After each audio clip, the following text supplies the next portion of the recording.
I'm glad that it lets us know that it's recording. I'm like, phew. Britley Ann Williams, how you doing today? I'm so good. Thank you so much for having me. I'm really excited for you because you survived Hurricane Hillary. Well, and I was supposed to move to Maui, and then obviously plans got derailed. And then the day after I moved to LA, we are in the hurricane. So I'm like, am I just am I a magnet for natural disasters? What's happening? Well, oh man, shout to everybody in Maui because Yes. that is really unfortunate. I didn't even put together. I forgot that you were supposed to move out there. You mentioned that briefly to me. So Yeah. what's the plan now? Oahu. Okay. Just an island over. But my business partner and I are really going to Oahu to bring our trauma informed modalities and just bring resources and love. And we're not there to take up space. But we were both called there by God. So we're going to go. We're going to just be there for a few weeks, pour into the people in the community and see where we end up. I'm very excited. But then in the meantime, I've been in LA, which has been just as fun. Still Yeah. get the beach and the weather. Yeah. I mean, it's nice today. That was a very anticlimactic hurricane, I thank know. goodness, right?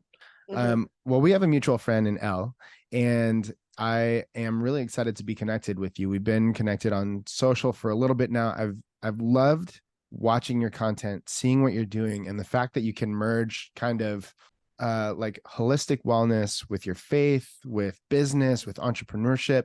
I feel like there's a lot of this maybe a stigma around the idea of like merging like holistic wellness and faith and entrepreneur everything that you're doing, because it's almost as if it can only be one or the other. You've obviously Hmm. broken down those barriers, and I love that, and I'm excited to get into that. But before all of that, I'd love to know, what were you like in high school?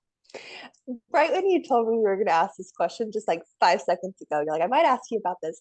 My heart dropped because I was such a different human in high school, and I'm like, high school was my low point. Why are we going straight there? But so I'll just say this: at the end of our senior year, we have what's called a senior breakfast, and we're giving out awards, first to be a millionaire or first to end up in jail Mm. or whatever. My award was the Regina George Award, which is like the meanest girl in Mean Girls. So if that paints a picture for you, then it paints a picture for you. In high school, I was very uncertain in who I was. I was Mm. very lost. I wore a lot of masks. I was on the dance team.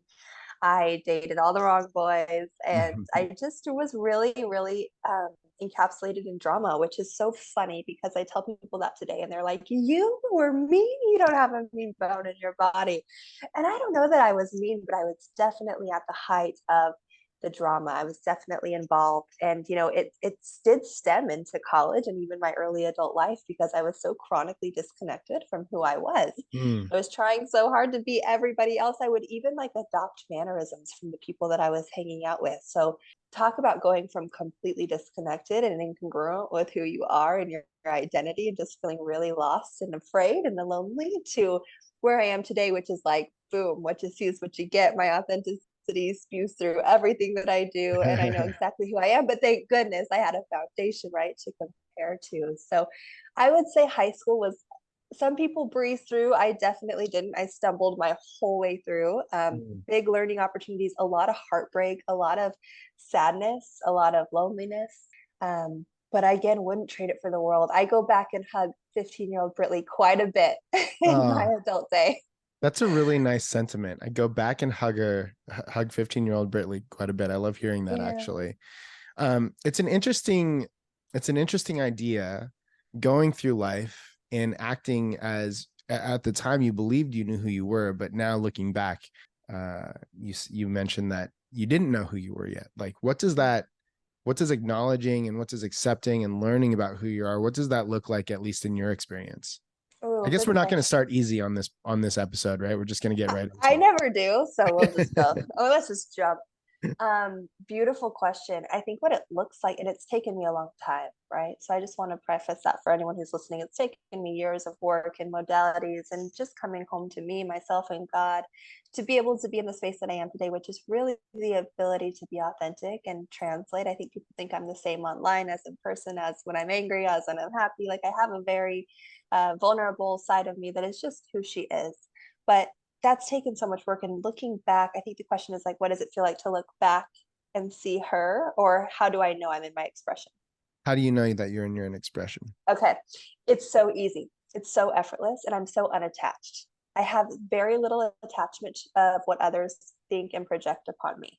So I can separate my human experience from another human experience, right? So if somebody comes on and they are angry or agitated with their day, or they are triggered or operating from a lower state of consciousness, I no longer take that personally or think it has anything to do with me, but I can honor and validate the human experience that they are having. So it nothing affect I will not say nothing affects me. I'm definitely human, but nothing affects me the way that it once did. And I completely understand and embody that I am a separate entity and fully responsible for my experience here on earth. Mm. And I just don't get those projections stuck on me anymore. No labels stick. I don't really care about the criticism because I know it's a reflection of their experience and it has very little to do with me, if that answers or makes sense. Yeah, it definitely makes a lot of sense. I think it takes a long time to get there though. I think about that often. I'm like, it's fun to say, especially on social, like, don't care what anybody else thinks, like do your own thing. But I think at the end of the day, we tend to care about what other people think to a certain degree or another. Mhm. Who would you? There has to be a couple people in your life that you do care what they think, or and maybe their perceptions of you would stick a little bit, or maybe not. I don't know. I know I have a couple, but who would those people be in your life? Totally. And I will say it's human instinct to want to be in connection, right? So sometimes we will do what we think will get us into further and deeper connection. And I certainly do that, right? Like I get dressed up every day. So there's an extent in which I care about the way that I present myself and hold myself and others' perception of me. So I want to be clear on that. Like just because I don't necessarily take on projections and opinions and criticisms and they don't stick anymore, I still have a piece of me that wants to show up and feel good and feel confident and be perceived as that from others. So I never want to act like I'm the head. I'm always right here, sitting across from Right. everybody listening. But there are definitely people that I do care about. I'm very, very loyal. So my business partner, my best friends, obviously my family, I always want them to know that in any room that I walk into, they are protected. Their name is protected. It is sacred. There is no room for, disrespect or judgment or gossip or things like that. So it's really, really important to me that my people in my circle know that I have their back and that I'm congruent with my word and that I will show up when I say I'm going to show up and how I'm going to show up. And that matters to me because it furthers and deepens that connection, right? And it allows us to be even more vulnerable and to go even deeper. So there's a sense of safety that I like to provide in really every conversation that I have. Like, hey, you're safe. There's no judgment. And I do care that people feel that. And I think it is more of a feeling than anything that I've ever had to say to somebody. It's like, hey, Mm. just know that this is my energy and this is a safe space. And it's important that people feel that in my presence and feel that vulnerability. I love that. This is a far away from Regina. Yeah, yeah, yeah. I know. I don't even Was there a point, in your own discovery and your own growth where it was like, I have to stop being Regina, and it's like you shut down and then you start maybe doing this work, or is this, something know. that's just built over time? Yeah, well, what's funny is when I actually got the reward, I went to the bathroom and I cried so hard. And I remember the guys that gave off the award kind of saying, like, we're kidding, we're just joking with you, come here. But it was like, man, like, that was the first time that I was ever like, wow, do people see me like this? Mm. Do people actually see me as the mean girl who walks around like she's better than everyone else? So that was time one. Time two was the second time that I flipped my life completely upside down. I left a relationship, a house, a dog, a six-figure real estate career, a six-figure pharmaceutical career. I was doing them simultaneously to move to Denver and rediscover and kind of reclaim my power. And the day before I left for Denver, I was going to church with a friend who's not super close, more of an acquaintance. And in the car, I'm telling her this story, and she almost stops in her tracks and crashes the car. And she's like, I'm so confused. And I was like, what? What are you confused about? She's like, it's just that I've been praying for your life and you're going to just like demolish it and just leave it all behind. I'm just like, I want what you have so bad and you're going to leave it behind like it's nothing. And that was the second time. And in that time, I remember the feeling in my body of like, I will never do this again. Mm. I will never perceive and show my life in a highlighted way that appears one way to American standards and not be real about what's going on the inside. Because what was going on the inside was so much hurt and pain and disconnection. Mm. And that was like the second time I think that really broke me into I don't ever want to be perceived as better than. And I never want that weight, right? Like I never want to be pedestalized because ouch, uncomfortable and hard to withhold that standard rather than to just be in the authenticity with everybody else. But Oh, I'd like to dig into that a little bit.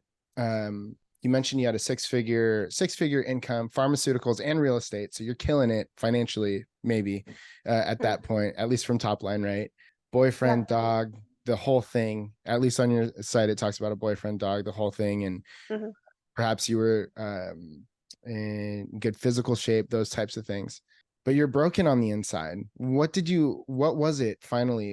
What was the thing that was making you broken? Because so many people just strive for all of the things that you already had, but it wasn't something that was fulfilling you. Such a good question.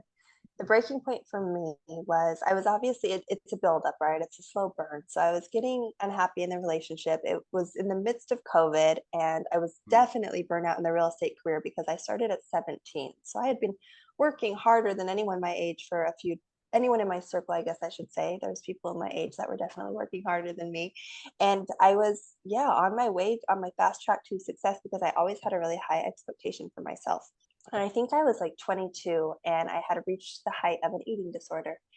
And that didn't really occur or stick to me until I was on my way to my sister's high school graduation. My whole family was at my house. And I had just like gotten into grandma's cookies because they're so good. And I think I overate, right? And I had the guilt and shame and went to the bathroom to purge, which was my eating disorder. And my brother and sister were laughing outside of the bathroom door. And I was 1 inch on the other side of the door with this horrible habit, right? And I looked at myself in the mirror like, oh my gosh, you've gotten so comfortable that on that 1 inch away, your family is laughing and you're in here miserable. And it was like this whole metaphor for my life. I walked out of the bathroom, I sat my family down, I told them everything. And that I knew if I didn't act right there, it wouldn't have happened, right? So selfishly, interruption of the sisters' graduation, I sat them down, and that was kind of the moment that I was like, I've got to stop lying to everybody else and myself. And I was so unhappy. And to get to an eating disorder, you have to be really chronically disassociated from your needs, your body, your intuition, right? Because you get to this place where it doesn't even matter anymore. And you are in such fixation on the appearance and the validation. And that was true for all areas of my life. I looked like I had it all. Mm. And yeah, I was balancing 2 full-time jobs. I had the golden retriever puppy I always wanted. The relationship looked great on the outside. There was just so much internal turmoil and toxicity. And it just got to the point where I couldn't handle it anymore. And I actually, sought help in somatic therapy, which is what I do now. I didn't even know what that meant then, and we can get into that in a bit. Mm-hmm. But went into my first container with the full anticipation of healing and finding fulfillment in the life that I'd created for myself. But what I really quickly came to find is that it wasn't the life that I actually wanted. It was one that I had built up for everybody else. Mm-hmm. And so in that, right, it's like, okay, well, I can keep living for everybody else or I can live for myself. And I bought a Subaru, packed it full, and drove away. And it was just so liberating for me because I was like, oh my gosh, what if I got to choose the life? And it wasn't by America's standards, but it was by what felt good to my body. And I found this place of wholeness and created from there instead of this complete emptiness. Mm. So I would say it was really the eating disorder that looked me in the mirror, right? It was like the wake up call to things are not okay. Things are getting worse and worse and worse. And if we don't put a hard stop, I can't imagine where I'll be in a few months from today. Yeah. And when you packed your Subaru, is that when you went to Denver and then kind of start over there? That was that time. And everyone thought I was nuts. They're like, we'll see you in a couple months when you make a U-turn. I didn't know anybody out in Denver. And I just had an Airbnb for the month. So I just was going to go month to month. And then God totally revealed himself and showed me every step along the way. And it was really beautiful. But I always joked that I retired for 2 years because I really did. I just became a student of healing and this work and really embodied and implemented everything that I could to feel better. And here we are. Here we Yeah. are. You mentioned God revealed himself to you in Denver, but was he part of your life up until that point? Good question. So I was grew up in Utah and I was Catholic. I was like the only Catholic girl in my school. Thanks, Grandma. And so, we grew up going to Easter and Christmas, things like that. And at about 17, my friend brought me back to church in Austin, where I'm from. And I would go by myself and I would actually was pretty committed. Like I would go on a Sunday morning after a long Saturday night there for a while, but I wasn't really obedient, and I definitely wasn't practicing, wasn't opening the word. It was kind of just my Sunday fix, feel good, get back to everything and every Yeah. vice throughout the week. So I was always curious about God, and I always felt him closely, but I never really went all in on the relationship. When I went to Denver, I definitely prayed to him, and he definitely showed me he was there. It Mm. was almost as though he had to show me how good he could let it be when I got close to him, but he couldn't give it all to me because I wasn't yet a container for it, if that Mm. makes sense. Like I hadn't done the work to have him build a relationship with him, but he wanted to show me what was possible if I did. Right. So I got to Denver. He gave me like a beautiful apartment that was fully furnished from a girl in Austin that heard my name at church, like just God ordained divine appointments that you just can't make up. Everything started to unfold down from the people that I met, opportunities that I had, and it just began to unfold really beautifully. But then it's like slowly and surely I got molded back into my old ways, right? So about a year into Denver, I'm starting to seek that control again. I'm starting to feel scarcity in my body, fear. I'm starting to wonder if I'm going to relapse into the eating disorder because it wasn't sustainable because I wasn't sustaining him. Mm. And so I got into the new age world a little bit in the practice that I do, which is breath work. So I kind of entertained a little bit of those ways. And it wasn't until I got back to Austin in just May, which is just about 3 months ago, where I had a complete breakthrough with the Lord. And he said, you've been walking your own way for a very long time. Are you ready to walk with me? And I said, I am so ready to walk with you. I couldn't be more ready to walk with you. I have tried everything else, and I have definitely tried to do this on my own. And the return to him has been the most inevitable, congruent, beautiful, enlightening experience of my lifetime. And I made a post on this yesterday that just says, but comma God, period. Mm. Because it's like, I've tried everything else, but God, but Yeah. God, you're right. Like, but God showed me, and coming back into this and now rebuilding and rebranding my business around him and Christianity and my faith being so congruent and strong feels like I have goosebumps. It's just the best thing that I could possibly be doing for myself right now. Yeah. Wow. I'm really excited about that. I think one of the things that really draws me to the content that you've been producing and everything like this is you don't, at least since I've been following you, you don't hedge on saying God, you don't hedge on truly sharing the word, those types of things where people will reference a higher power, reference God, things like this, but like you're really in it. And I think that's really important to not play in the middle. It doesn't seem like you play in the middle. And I just wanted to take note of that because it's too easy for people to play in the middle now. And I think that a lot of people do it because they want to be accepted. But here you're true to what you said earlier, in that you're just living your authentic self. So congratulations on that. It's also very inspiring to me, so thank you. Thank you. Thank you so much. I definitely played in the middle. I definitely said, God, universe, source, whatever pertains to you. Like I played that game for a long time, and now it's God now for Yeah. me. And I just expect the people that believe and trust in that to trust in me to take them and lead them there. And Yeah. it really aids, it relieves a lot of confusion, right? And white noise when you're just congruent in what you believe in. Yeah, Thank you. 100%. Somatic therapy. So this is the first time I've ever heard of it. I read a little bit about it before we got on to record, but could you share a little bit about what that is and how that practice started for you? Absolutely. So when I looked at myself in the mirror and I disclosed to my family, I went and sought out a therapist. So cognitive behavioral therapy, traditional therapy we see today, which is just kind of a cognitive ping pong back and forth, right? And it's really beautiful, especially for the beginners. And I remember that I went into this session about a month in after telling my parents, and I had like read books, done the podcast. I have been a student to try to recover myself. That's just the kind of high achiever, hyper, masculine woman I was back then. So I got in front of this therapist and she goes, tell me about you. And I said, well, my name's Britley Williams. I have an eating disorder, likely because I have an avoidant attachment because my dad's an alcoholic and he left. And I seek external validation, right? Like I just went on and on and on. And she's like, and I was like, so what do you have for me? She's like, I'll see you next week. I think we're good. Like, I don't know. Right. And I'll never forget it. I was like, I feel like I'm her ideal client. Like I just hit it out of the park. She's got nothing for me. And it was in that moment I was like, there's got to be something deeper, right? Because I have a lot of awareness and I read all the books and I can get to the bottom into the quote unquote root cause of something if you really give me the time and space to do so. But what about the integration piece? What do we do with this awareness? And I really started to research that then. I was like, so what comes after therapy? Question mark. What, right? Like, how do we just stop thinking different thoughts. How do we feel different? Came across somatic therapy, which soma means of the body. So then these are body-based practices, right? And at first it was really intimidating, especially from a woman with an eating disorder, because it's really hard to sit with your body when you really don't love Mm. your body and you're not comfortable with your body.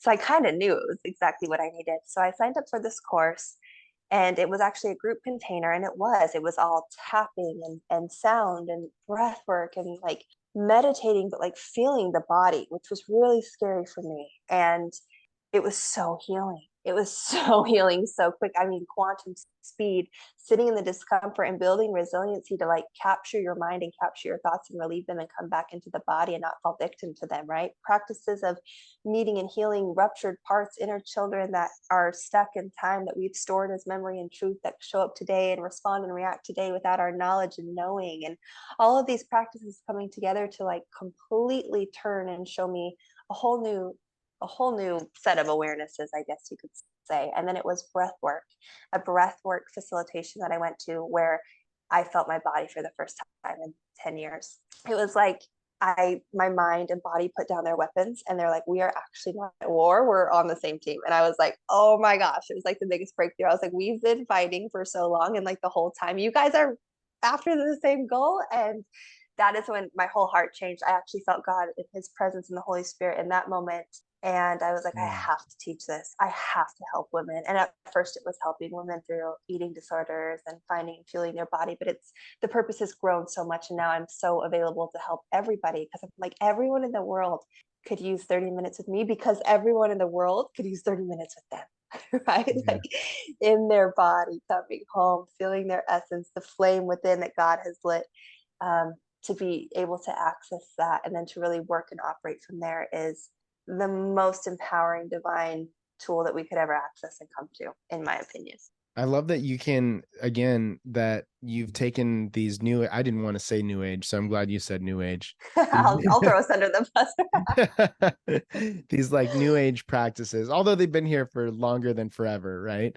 These new age bus. practices, and for lack of a better term, like you realize and you've made it apparent that it's okay to practice these things and have a faith in God and Jesus and all of this. Where I feel like in the past, it's like maybe it's taboo. Like some people might even tell you today, like, oh, you can't do both of those things.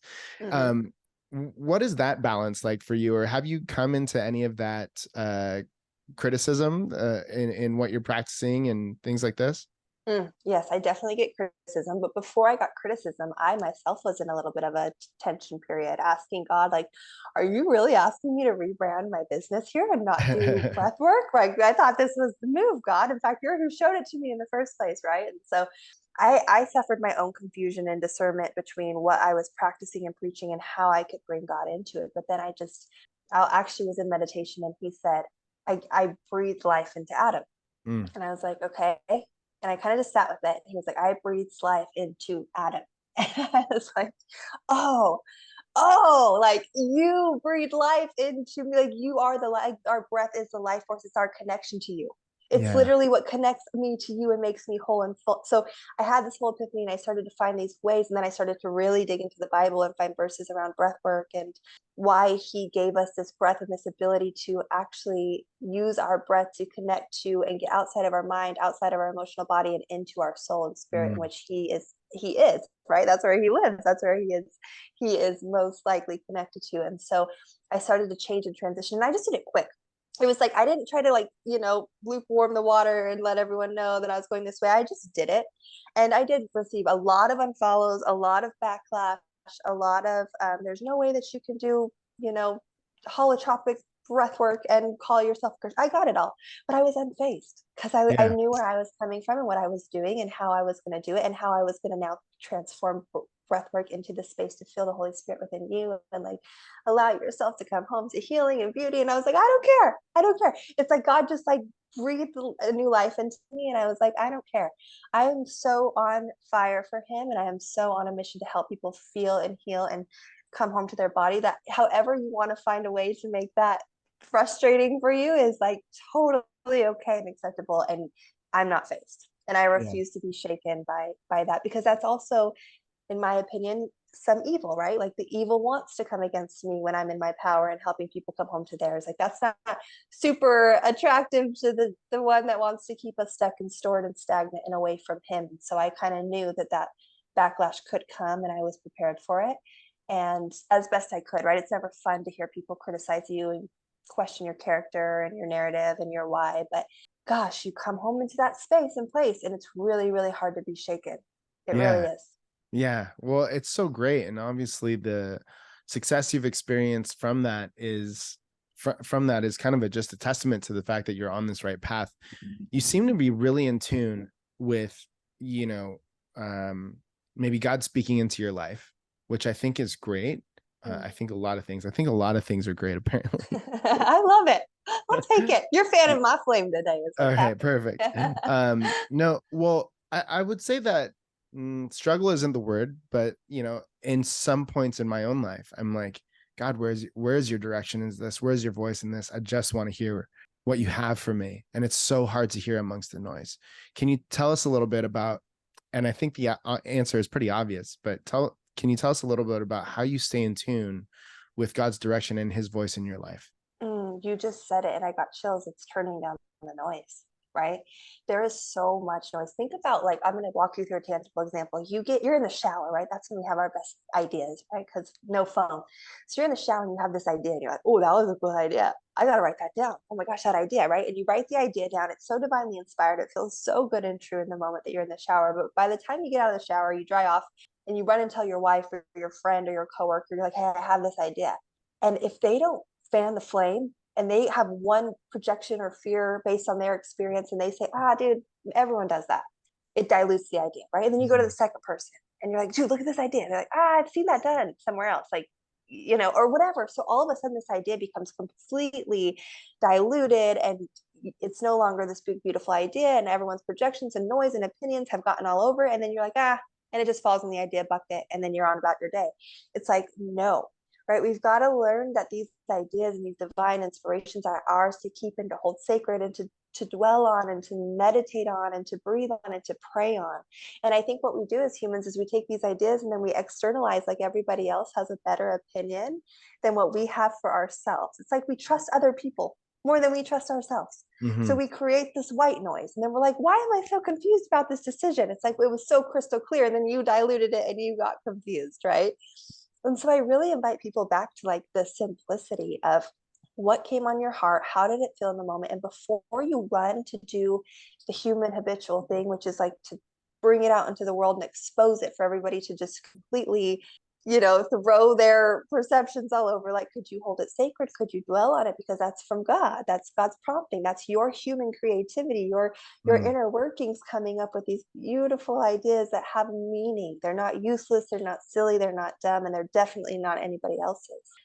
So really just getting back to, like, what started this, and the root and the root and the root. And, like, that's my whole work, is not to add information and add noise and add projection, but to get you to fine tune back into, like, the frequency of your own heart so that you can hear those things. Right. And I think when it comes to, like, decisions as well, because we are faced with so many decisions as humans, like, what do you want to eat for dinner, honey? I don't know. ABC. Now I'm confused. Right now I'm not even hungry anymore. I'm pissed off at you for not wanting what I want. It's like, wherever there is peace in a decision, and a practice that I do with my clients is, like, take yourself up and out in 6 months, and option A and option B. How does option A feel? How does option B feel? Because sometimes we just need to go and tune into the feeling. Like, what does it feel like if I actually had this thing versus this thing? But we just don't allow ourselves to do that. We're stuck in the analytical mind, which is where the thoughts and subconscious beliefs and limitations live too, right? So we're just in combat all day long, and we don't take any time to drop into the body and ask, like, the intuition, ask God to speak and move through us what brings us peace. And I think it's so important to learn to train that muscle and develop that connection so we can live in congruence. Wow. So you do a lot of this work with high performers, CEOs, entrepreneurs, this type of thing, right? I'm already just, like, listening to the last 3 minutes of what you said. I think you called it from scattered to streamlined? Scattered to streamlined. Yep. I feel a little bit more streamlined. I love that for you. But tell me a little bit about this work that you're doing with the entrepreneurs, with the CEOs, this type of thing, because it's really exciting. And from what I can gather, I mean, you seem very streamlined, you know, and of course, you know, maybe that's the projection, but it's like from your messaging, from, you know, from the content that you create to this conversation right now, you're like dialed in. And I think that's something that a lot of people want more than, you know, more than all the things, just to feel dialed in and in the moment. You can tell that you're there. So what does that work look like that you're doing with your client base right now? Oh, thank you for asking. And I'm going to give a free hack really quick too to how I'm so streamlined, or one of the ways in which I've changed my perspective. And then I'll go into your question. So this is like such a fun little added value. We get on this destination addiction, right? Where it's like, when I get the car, when I get the house, when I reach 10K, 20K, 50K, then I'll be accomplished, whatever. And then we get there and it's not, right? So the destination addiction feels like we're on this journey to reach this destination. And I have like basically flipped that on its back in my whole life. And I'm like, actually, the destination is right here, right now at 3:06 p.m. PST on, you know, Yeah. August 21st with you. Like, this is the destination. I've arrived. I've made it. I'm here with you. There's nowhere else in the world I'd rather be. There's nothing I need to be doing. There's no one that needs my attention other than you and me and your listeners right now in this moment. And I really believe that if this is the destination, then it makes for a better journey. And the journey gets to be fun. So I've been showing up to every single appointment, every single opening my book to read, every single intentional post that I create on Instagram as if that were the destination that I was called to arrive to at that moment. And I just want to give that perspective because it does stick with people. And the more that you can show up to every moment like it's the destination that you are prompted to be at, while you're prompted to be there, and like feel your feet on the ground beneath you, you will become more streamlined. So fun hack. And my work is, so I've been doing coaching breath work for 2 years now, and I've been also praying for a business partner for 246 days to be exact. And the reason I've been praying for a business partner is because I don't want to do this alone. I don't really have a whole lot of ego in this, and I want to build and scale in a way that I can influence as many people as possible. And I know that I'm just a one-man show, and I can do that from stages and platforms, but I want to grow this. I want to get women in their zone of genius who are also just as devoted to their walk with God and bring us together so we can grow and scale. So I've been praying for that, but I didn't have very much context. I'm like, God, I don't know what that even means. I don't know if it's a he or she, if he's going to run the back end and I just get to show up. But whatever it is, God, I just hand it to you. And I know that I want to work in collaboration. I moved to Austin in May, and this sweet little gal named Ellie invites me to church. And I'm like, well, I'm already going to church, so I'll see you there. And we end up going to church. The next day, she invites me to an event she's throwing, just very synchronistic things. We really build this beautiful, beautiful friendship. Don't even think of her as a business partner, but know and love her to be an amazing coach who's worked with executives on time, business management, energy restoration, really streamlining, right? Like really taking the clutter and the noise and creating systems and processes to make you successful as quick as possible. I'm like, wow, what a badass. So we're walking in faith together. We're going to church, and long story short, we got into this business meeting with a third party who just dropped out basically and didn't show up to the Zoom. And we're sitting there across from each other, and we're like, well, we're on a business meeting. You want to talk about business? And we sit there for 2 hours and we're like, oh my gosh, you're it. You know, it's like the relationship, you look up your best friend of your life and you look up and you're like, you're my person, you're my partner. And it was really, really, really divine. And again, that peace, right? Like that, oh God, this is what you are doing. I get it now. So we've come together and practice. And essentially what we do is she works on, I like to say, like the external processes, right? The systems, the processes. She helps you create the life and balance and permission to take space for yourself, helps you to reestablish really important connections in your life, to delegate work, to make work productive in less time. So you're not spending your time spinning your wheels and feeling in that hypervigilance mode all the time. And then I work on the internal operating system. So the mind, the body, the soul, creating the coherence, creating the nervous system regulation, the tools under your belt to become that leader, to be able to step into those external things with embodiment and integrity. So it's like a wham, bam, bada bing, bada boom. And our clients are moving quicker than any of the clients that we've ever had alone, because you get both, right? You get that external and internal support. So that's called fan into flame, because literally Timothy 2:6, we're fanning into flame the gift of God in our clients. Like, we know it's within everybody. We just got to find it, resource it, fuel it, and then flame it.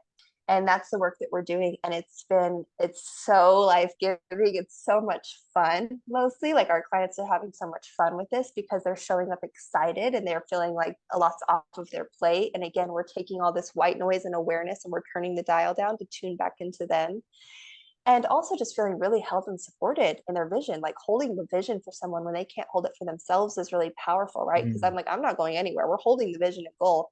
And you can teeter totter back and forth on the subconscious doubts all day long, but I've got you dialed in right here. And there's just something really powerful about knowing that not only one, but two powerful women are holding that vision for you above all else. Um, so that's what we are up to these days, and it's Yeah. brand new, but it's also like it's so already in process because we've been doing this work independently for so long that we're just bringing the magic together. Yeah. Yeah. It's so cool. And I'm a little familiar with Ellie's work as well, just having the opportunity to speak with her. Otherwise, we wouldn't have been connected, I don't think, Yeah, which is really tight. But I love that it's like you're taking, almost the human or a person as an organization. On one side, you have like maybe the creative side, the culture of that human being, and we're fine tuning all of that. And then also the processes, habit stacking, like that sort of thing, and putting those together with one business. Like yeah. that's pretty, like all the things aside, that's a really cool concept, actually. Thank you. You just summarized it better than I did. I was like, we're going to save that clip. You're going to be our advertiser. That was great. Because that is it, right? It's like, how can we take your creative expression, your authentic blueprint, and then also allow you to go out and then live your purpose in this world and create impact and get what you desire, right? Like, we want you to have the nice things. We want you to have a quality of life that is sustainable and amazing, but we want you to be fulfilled first, because Yeah. we work with people that had $7 million years or have the sports car and have beach house, and they're still coming to us because there's not fulfillment there, and that's the biggest missing piece. Yeah. Yeah.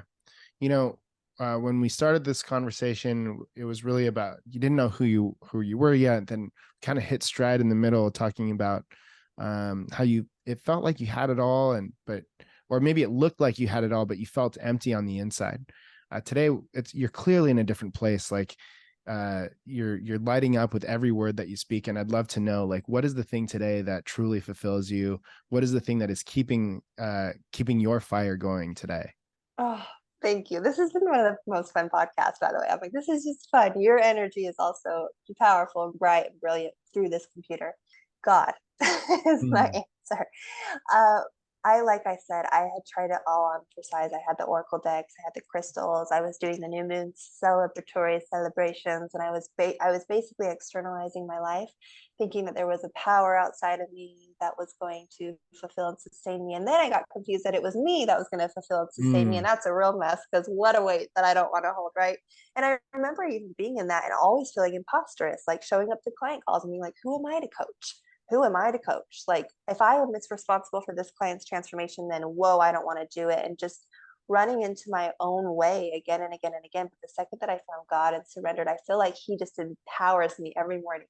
He's like, baby girl, daughter, like, let's go get it. And I open the Bible first thing every morning, and I breathe into the meditation, and I lean into the body and His purpose for me. And I pray over the people that I get to impact. And Mm. it's like, I'm renewed every single morning. I'm rejuvenated. I'm full. I'm connected. I'm living in and on purpose. And so like even my energy's changed. Like, I don't need caffeine anymore. I feel like I'm really, really walking so closely with Him. And as we mentioned in the beginning of this episode, my plans got completely derailed to move to Maui because of the fires, and then got to LA, and there was a hurricane the next day, and I sold my car and like sublet my apartment, and I'm still just cool, calm, and so collected, because I know that this beautiful, powerful God that created the entire universe has got my back. And Mm. He would have sent His one and only Son to die on the cross, even if it was just me on this world, or just you on this world, or just Ellie on this world. Like, He would have done it for anybody.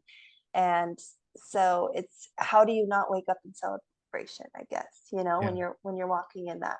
You've shared so many incredible things with us today, Britley. Before I ask the last question of the day, if somebody wants to connect with you, how can they find you? Oh, Instagram is my platform. That's where I play. It's at Britley Ann, BritleyAnn. You can check out my website, divineyourlife.co. It's kind of going over a makeover, but that's a fun place to play as well. And then Facebook, Britley Williams. Yeah, I love that. Okay, last question of the day. What's the one verse from the Bible that you refer back to for your strength and your power, like just in the shower, in your meditation, all of those things? But basically, it's 2 Timothy 1:7. For the Spirit of God does not make us timid, but gives us power, love, and discipline. And another Mm, translation is basically saying, for he did not instill the spirit of fear, but that of strength, power, and a sound mind. mm, Like that's what he wants for us. yeah. And it's just one that I always come back to, and especially sound mind, because it always pings my heart. Like that's the work I do, Yeah. like a sound mind, like live in peace and to like declutter and stop living in those negative cycles. 98% of our thoughts are recycled from the day before, which is Mm. crazy. Oh, And 95% of those lean towards negativity. I'm like, holy moly, that's like 100% of like worry and stress and fear and anticipation for the future. So to be able to change that percentage and know that we have the control to do so, that's what that verse means to me, is like he wants that for us. yeah. Yeah. Amazing. Thank you for sharing that with us. Yeah, thank Yeah. you. To the listener, thank you so much for your time and attention. We really appreciate it. If you loved the episode, we would dig a 5-star review. If you didn't like it that much, feel free to stick it to us, but subscribe anyway, because we're going to have a ton of incredible